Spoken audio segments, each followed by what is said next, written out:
Hey, what's up guys? Welcome back to another video. Today's video will be showing you guys some more Ultra League battles, and we will be using this Toxicroak team that we did use yesterday. I really did have fun with this team, and we are going to be getting another 4 with this team. If you guys do enjoy today's video, please consider dropping a like, subscribing, and turning notifications on. And with that being said, let's get on with today's video. Alright guys, for the first round, as you guys saw, my opponent's first Pokemon was a Darkrai. Darkrai is a dark type only Pokemon, so my Toxicroak will be doing very good against him due to fighting types being super effective against dark types and dark types being not very effective against fighting types.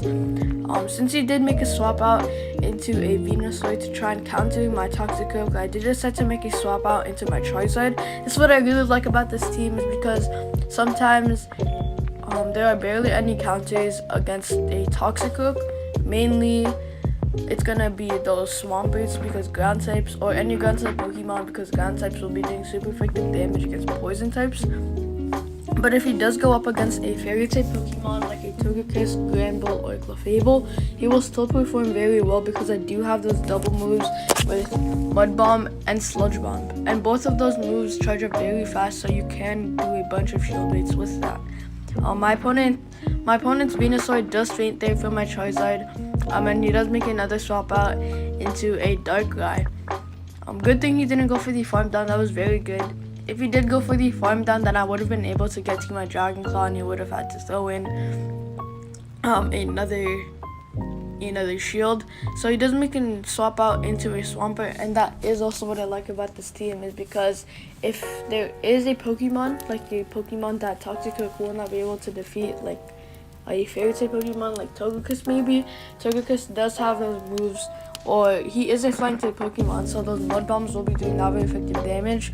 That is where my Charizard does come out, or for other Pokemon. And if we do come against a Swampert will definitely lose against a Venusaur because grass types do double super effective damage against both water types and ground types, and because of that did allow us to win the first round. Good game to our opponent.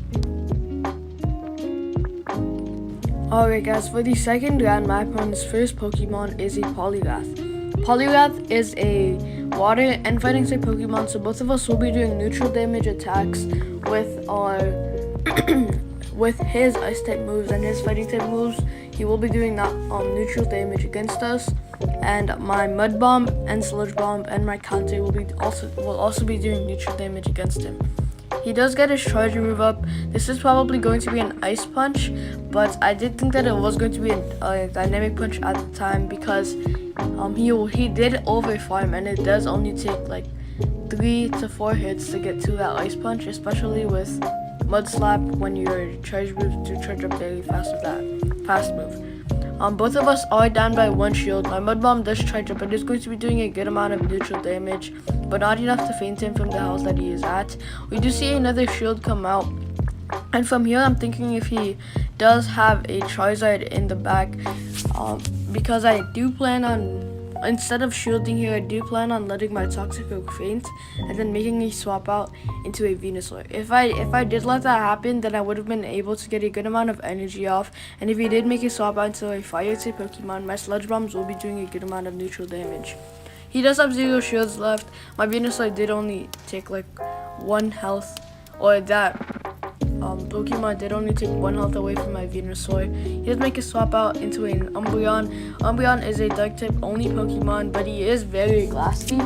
But his dark moves aren't going to be doing that much damage against my Venusaur. The charge moves do charge up very fast with Snarl as well. And I do expect this to be a Dark Pulse or a Last Resort, because that's what people do usually use. Frenzy Plant does charge up once again. It is going to be doing a lot of neutral damage, as you guys saw from that first Frenzy Plant that we did throw in. Frenzy Plant does go through, and from here I am thinking that I am going to make a swap out into Charizard. I don't even need a shield these because none of those moves will faint us. It will take like 2 to 3 hits to faint, with Dark Pulse to faint my Venusaur or my Charizard. So from here I did make that swap out into my Charizard, just in case I need to go just in case it makes a swap out into a Swampert, I will have those Blast Boons ready, and Blast Boon will still be doing a good amount of damage. He does actually make a swap out into a Clefable instead, and this is still good because we are able to go for the Flame Dead, and as you guys see, we have basically the advantage for everything, and because of that, it does allow us to win the second round. Good game to our opponent.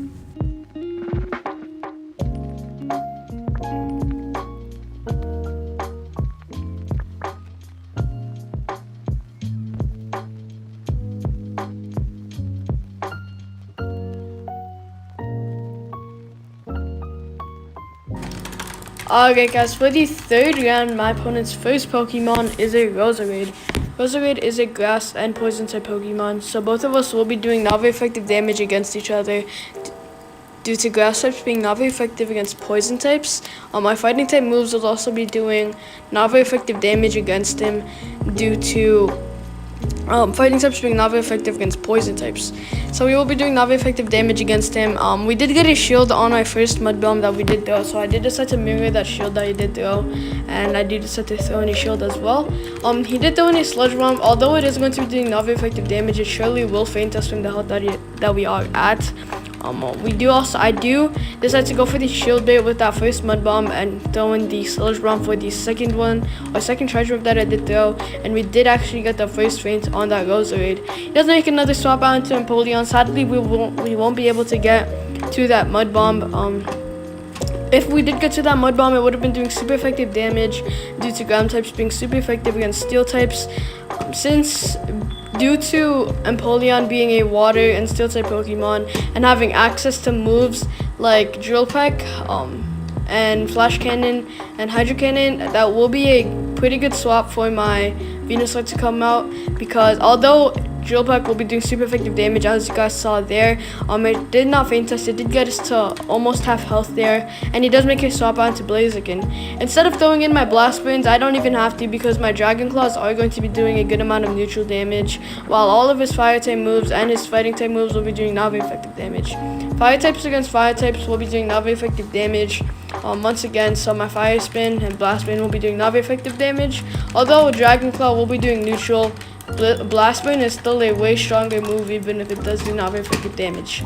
So we are doing a good amount of damage on this Blaziken, and he does get his charge move. I do expect this to be another Blaze Click, and I do expect this not to be a Blast Burn instead.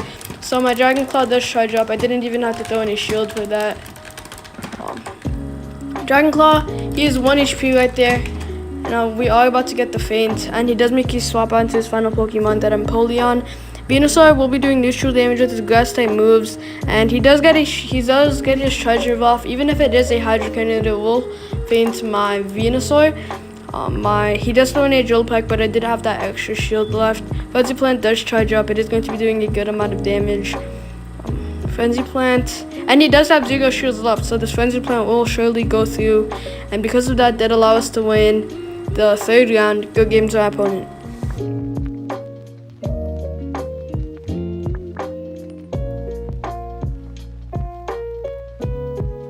Alright guys, for the fifth and final round, my opponent's first Pokemon is a Machamp. My opponent did actually go AFK during the second half. He was playing clear in the first half, but he did actually go AFK, and because of that, did allow us to win that fifth round. Good game to our opponent. Alright guys, so since my opponent did actually go AFK during the second half, this was the round that did get us that fifth and final round win to get that 4 win. If you guys did enjoy today's video, please consider dropping a like, subscribing, and turning notifications on. And with that being said, I'll see you guys in the next video.